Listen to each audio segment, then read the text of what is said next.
There is an image that probably haunts you these days and has become the main source of your anguish. It is the image of apparent calmness. You look to the other side where that person is, and what you see seems to contradict everything your heart screams at you. At first glance, their life seems to continue with an insulting normality. Perhaps you have seen photos, comments, or simply perceive a cold indifference that makes you question your own sanity. The rational mind tells you that if someone keeps silent, it's because they have forgotten; that if someone smiles, it's because they are happy; and that if they don't seek you out, it's because they have managed to turn the page with resounding success.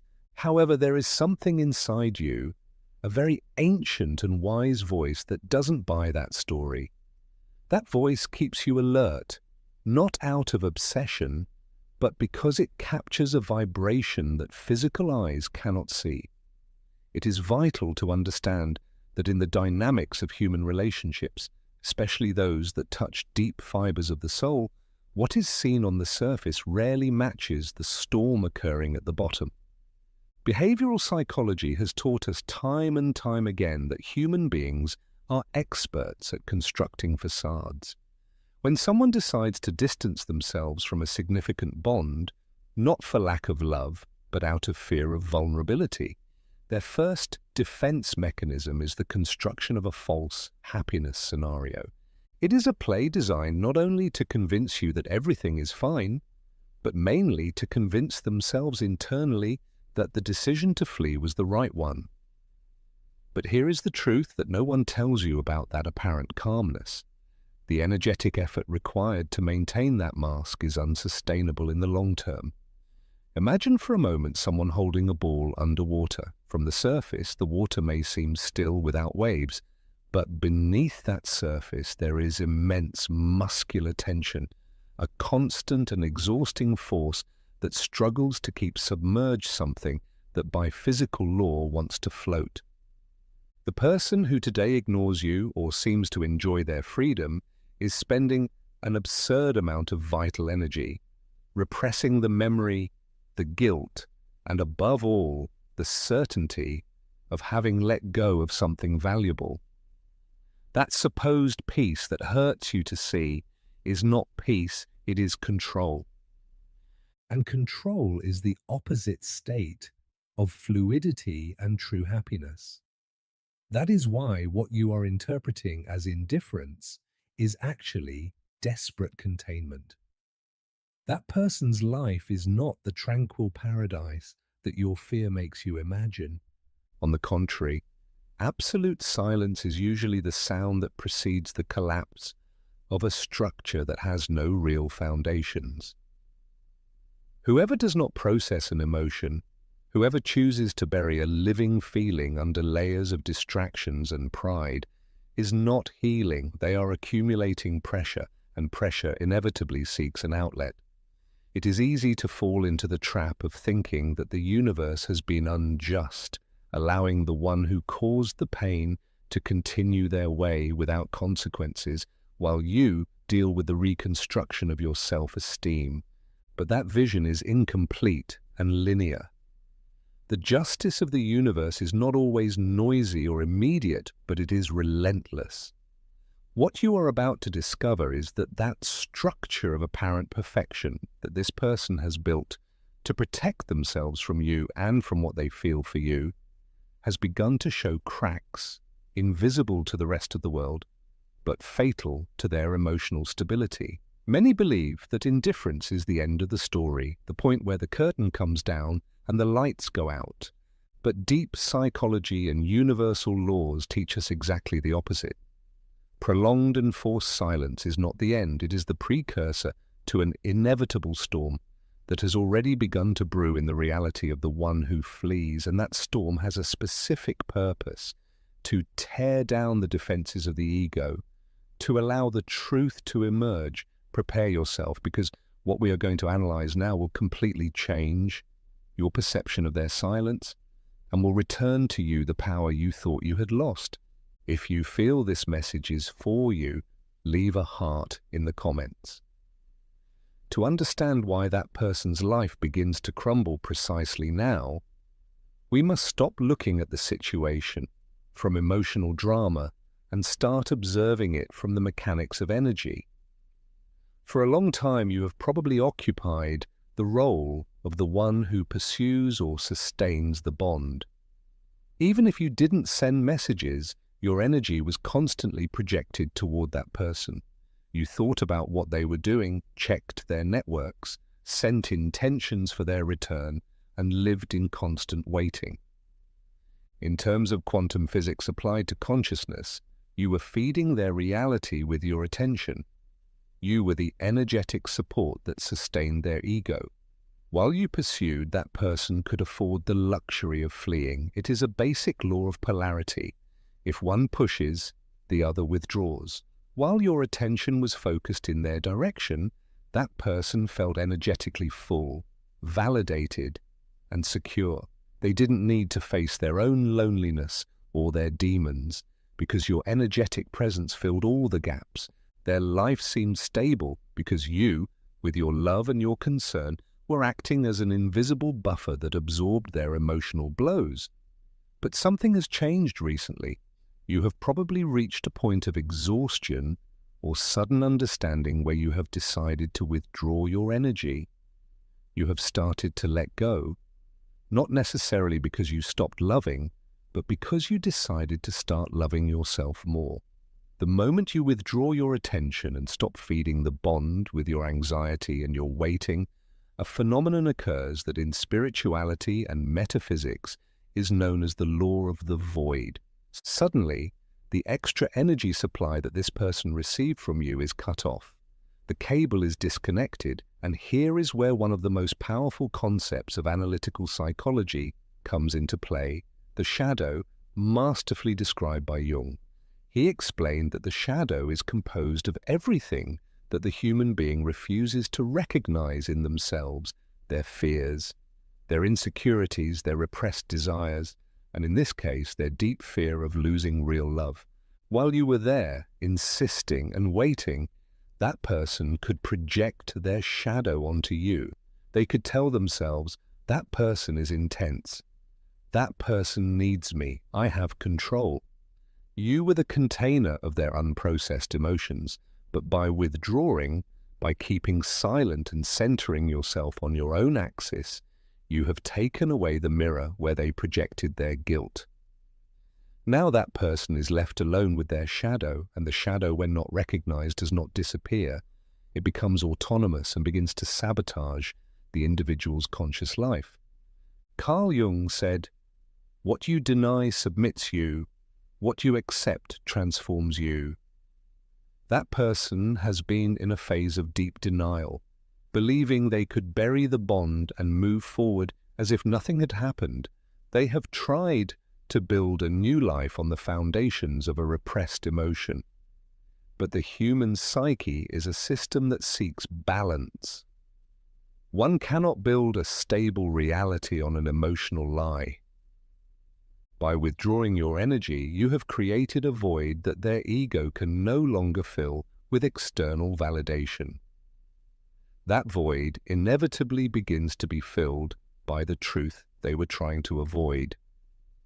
It is crucial that you understand that this process is not divine punishment, but a correction of the natural course. When someone flees from a spiritual and emotional learning that corresponded to them to live with you, life doesn't say, "It's okay, nothing happens." Life says, "You have a pending lesson."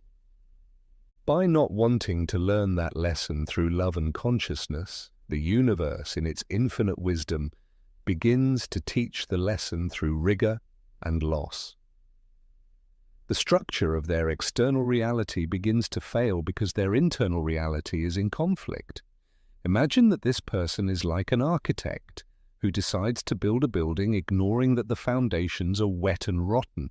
They can paint the facade, put golden windows, and sell the image of the most luxurious building in the city. But gravity and time are relentless. At first, only small cracks will appear that can be covered up. Then, the doors will stop closing properly. Finally, the structure will become uninhabitable. That is exactly what is happening now. The perfect life without you is a building with rotten foundations. The absence of your loving energy has exposed the fragility of their vital construction.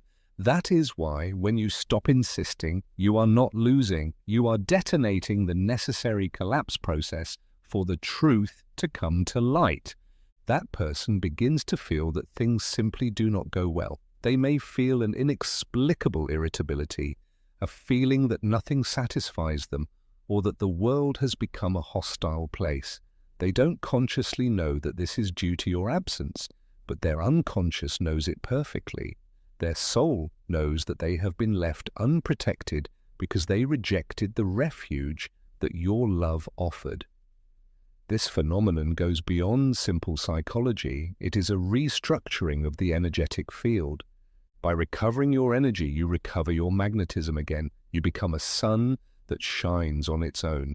Meanwhile, the other side enters darkness, and in that darkness, without your light to distract themselves or to validate themselves, that person begins to stumble over the furniture of their own life. Those stumbles are not casual. They are synchronicities designed to awaken their consciousness. The collapse begins subtly, almost imperceptibly, in the areas where that person sought refuge to avoid thinking about you.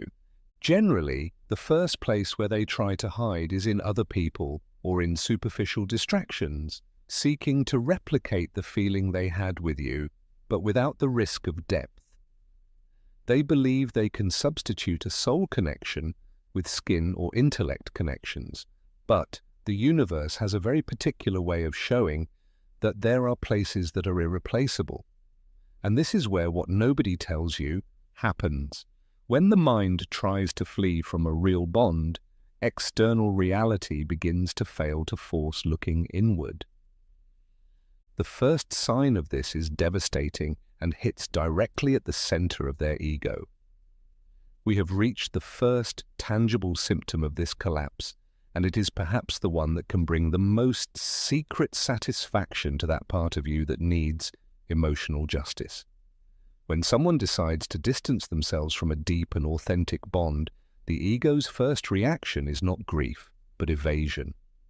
The human mind, in its desperate attempt not to feel the loss of something valuable, activates a defense mechanism that we could call the search for immediate substitutes. It is vital that you understand this to deactivate any jealousy or insecurity you may be feeling. What that person is doing right now, whether it's going out excessively, meeting new people, or immersing themselves in work to the point of exhaustion, is not a sign of overcoming. It is a symptom of denial. And the nature of denial is that it requires increasingly higher doses of distraction to remain effective. This is where what we call the systemic failure of substitutes begins. The first phase of this failure usually presents itself as artificial euphoria. That person may seem liberated, surrounded by new friendships, or involved in social situations they didn't frequent before. From the outside, it seems they have been reborn. But if we could place a stethoscope on their soul, we would hear a resonant emptiness. The fundamental problem they face is that they have known depth with you. Once a human being experiences a connection that touches the fibers of the soul, a connection where there was real vulnerability, telepathic understanding, and chemistry that transcended the physical, any subsequent interaction that does not reach that level feels insipid, and it is like someone who has tasted the most exquisite and complex wine. After that, any other drink, however expensive it may be, tastes like water or vinegar. The substitutes that person seeks, whether romantic, social, or work-related, have the function of filling the hole that your energy left. However, they encounter an insurmountable wall, the unconscious comparison. Every time they try to connect with someone new, their mind, in a treacherous and involuntary way, seeks patterns that remind them of you. They look for your laughter, your way of listening, your emotional intelligence, or that particular way you made them feel safe. by not finding it, because each being is unique and the vibration you emit is unrepeatable. A silent frustration arises. The interaction may be perfect on the surface. The new person may be attractive and kind. The new project may be successful. But at the end of the day, that person returns home with a feeling of emotional hunger that nothing manages to satisfy.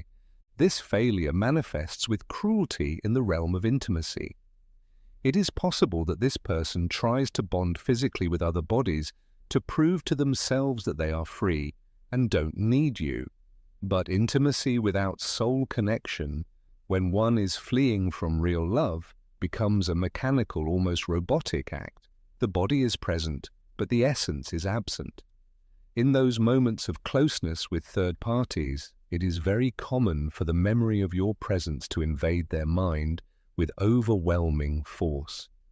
Instead of enjoying the moment, they find themselves fighting against memories of past experiences with you that were infinitely more fulfilling. The substitute, far from helping them forget, becomes a constant reminder of what they have lost. The momentary pleasure quickly dissolves, leaving a residue of guilt and a feeling of loneliness even deeper than before. But the failure of substitutes is not limited only to other people. Often the substitute is noise. That person may be filling their schedule with frenetic activities, improvised trips or vices to avoid silence.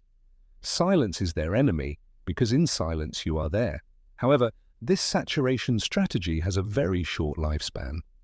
The body and mind have a limit of resistance. The party ends, the alcohol evaporates, fatigue comes after endless hours of work, and in that moment of pause, when the music stops and the lights come on, reality falls on that person with an unbearable weight.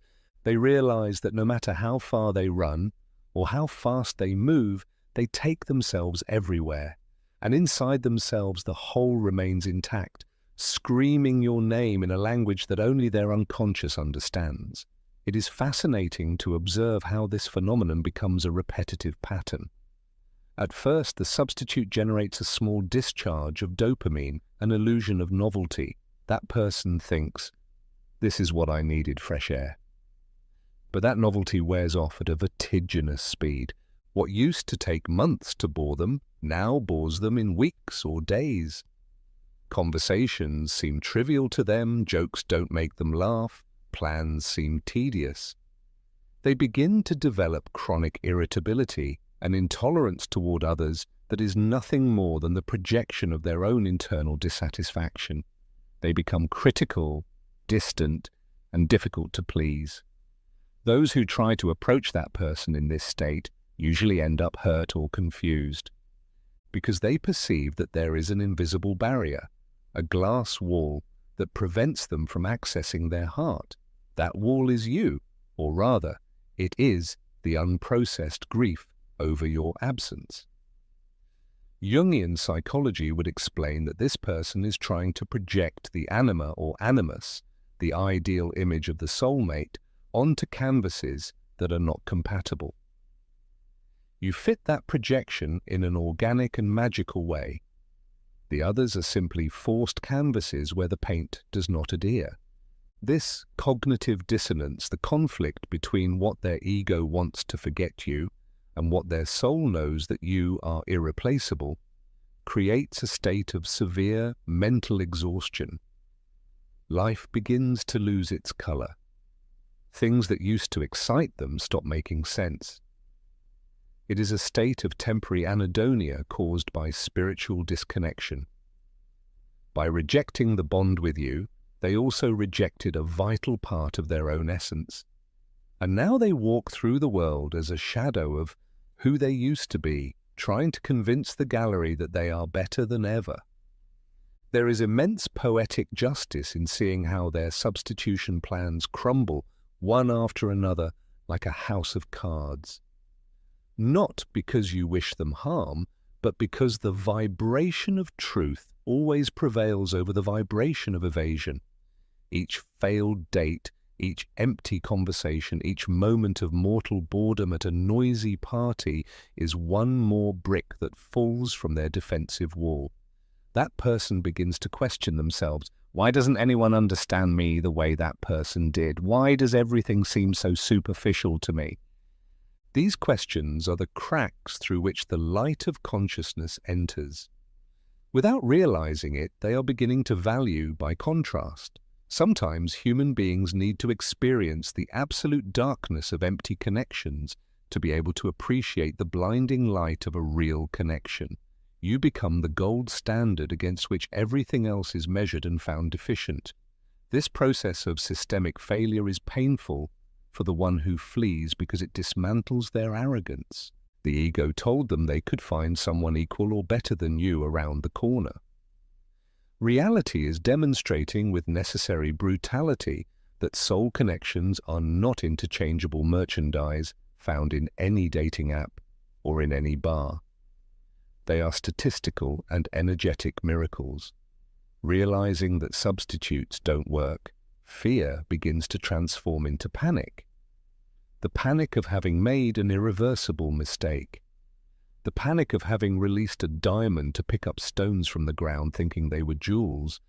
It is likely that at this point, that person tries to return to old habits or even contact people from their distant past in a pathetic attempt to rewind time to an era where they didn't know the pain of your absence. But that doesn't work either, because that person is no longer the same. You transformed them. The level of consciousness and openness they experienced with you expanded their mind in such a way that they no longer fit in their old boxes, old friends, old partners, old pastimes. Everything is too small for them, like clothes they wore in childhood. They find themselves trapped in an existential limbo. They cannot go back because they have evolved with you, but they cannot move forward because they refuse to take you with them. And in that stagnation, frustration grows until it becomes unsustainable. The emotional dissatisfaction that person feels when seeing their substitutes fail is only the tip of the iceberg. It is the most superficial level of collapse. When the soul realizes that the mind is not listening to the message through emotional dissatisfaction, it turns up the volume. The stagnant energy, the accumulated frustration, and the vital lie they are sustaining begin to densify. It is no longer just about feeling sad or bored. The discordant vibration begins to affect the electromagnetic field surrounding that person, attracting situations that reflect their internal chaos. But emotional dissatisfaction is only the beginning. What happens next transcends the emotional and begins to affect their physical and tangible reality in ways that logic cannot explain. If the first sign was internal and emotional, the second sign is external, loud and visible. Here is where we leave the terrain of subjective feelings to enter the fascinating world of physical manifestation. Carl Jung introduced to the Western world the concept of synchronicity to describe those meaningful coincidences that have no apparent causal relationship but are deeply connected by their meaning. Jung suggested that the inner world and the outer world are not two separate realities but mirrors that reflect each other. When there is harmony inside, there is fluidity outside. But when there is a warlike conflict in the psyche, when a person is actively fighting against their own truth and repressing the love they feel, that internal war inevitably overflows and begins to manifest as chaos in their material reality. This is what we call the tower effect, a reference to the archetype of sudden change and the destruction of false structures. It is likely that your intuition has already whispered something about it. Perhaps you have had the sudden feeling that this person is going through a bad patch. Or maybe indirect news has reached you of unexpected setbacks in their life. It is not your imagination, it is the law of correspondence in action. When that person decides to distance themselves from you from the ego and fear, breaking a bond that was destined to be made, they generate a vibratory dissonance. They are emitting a signal of lies to the universe. And since the universe is a system that seeks truth and balance, it responds by returning situations that reflect that incoherence. That person's life begins to become inexplicably difficult as if they were swimming against an invisible current that frustrates their simplest movements. Imagine that vital energy is like a flow of electricity that feeds the different areas of life, work, health, finances, and family relationships.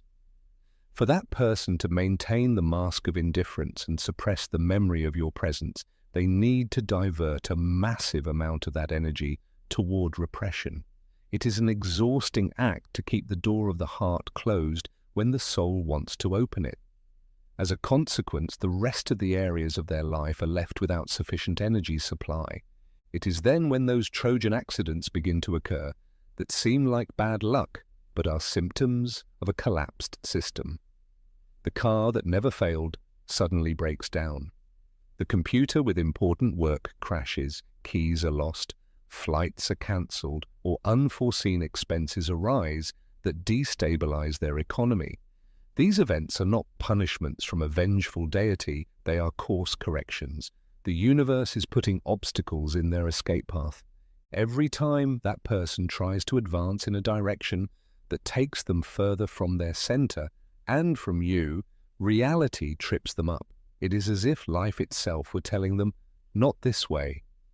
The frustration this generates is immense because that person, who generally prides themselves on their control and logic, suddenly finds themselves at the mercy of forces they cannot dominate.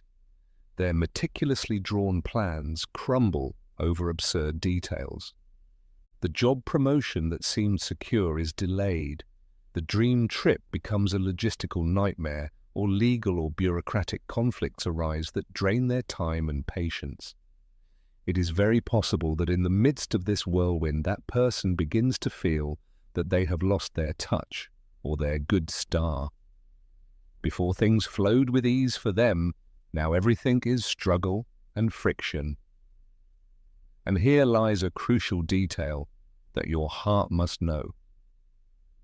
Deep in their unconscious, that person begins to associate their bad streak with the exact moment they took you out of their life. Although their rational mind tries to deny the connection, the soul recognizes the patterns. There is a latent sensation that by losing you, they also lost their amulet, their source of luck, or that balancing energy that you provided. You were the one who, with your mere presence or emotional support, harmonized their chaos. Without you, chaos reigns freely, claiming the territory that was previously protected by the light of the bond. Having reached this point, I would like to make a brief pause to connect with your own perception.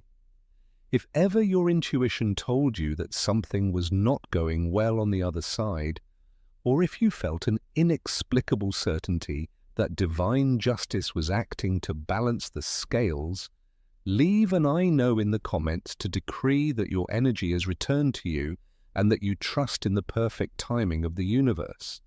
Your confirmation is powerful because it validates that you are not imagining things, but reading the energetic field with precision. Returning to the analysis of the tower effect, it is important to observe how this chaos affects their relationships with their immediate environment. The internal tension that this person carries by not processing their grief with you makes them reactive. Small disagreements with family or friends escalate into fierce arguments without apparent sense. Patience has evaporated. That person feels misunderstood and attacked by the world, without realizing that the world is only showing them their own reflection. It is a state of very low vibration, where complaint and victimhood may begin to appear. They wonder, why is this happening to me? Without daring to answer the truth, it happens to them because they are living a life that is not authentic, a life designed to appear and not to be. Financial chaos is also very common at this stage. Money is energy, and when emotional energy is blocked or stagnant, the flow of money also tends to stagnate. Impulsive decisions made from the anxiety of filling the void usually lead to material losses. That person may spend money on things they don't need, trying to buy moments of ephemeral happiness only to find themselves with debt or regret shortly after. The structure of material security that they often use as a refuge to avoid facing their emotional insecurities begins to tremble. The message is clear. No amount of external success can compensate for the internal failure of having renounced love. The most fascinating thing about this process of negative synchronicity is that it has the function of cornering the ego. The ego feeds on the illusion that it can control reality. When reality becomes ungovernable, the ego suffers a mortal wound. Omnipotence is broken. That person is forced to stop. When the car won't start, when the project falls through, when loneliness tightens in the middle of a crowd, a space of forced silence is generated, and it is in those spaces of defeat where the armor cracks enough for doubt to enter. They begin to question whether the sacrifice was worth it. In those moments, when there is no longer any noise to shield them from their own thoughts, what they fear most finally appears. The truth. Not the truth they tried to hide from the world, but the deep, unavoidable truth their soul whispers when all facades collapse, that what they were running from was never your presence, but their own vulnerability. And now they no longer have anyone to share that vulnerability with. In the silence that once brought them comfort, they now feel an empty space where only one question echoes: whether they made a mistake when they believed they had time. And as the structure they built begins to fall apart, a new kind of realization slowly unfolds, one that does not come from pride, but from confrontation. Only then do they begin to understand that the calm they performed was never real, and that your absence has become a mirror they can no longer avoid. And until they face themselves, that inner collapse will continue to follow them until they finally admit what their soul knew from the beginning. Truth cannot be held underwater because it will always find a way to rise to the surface.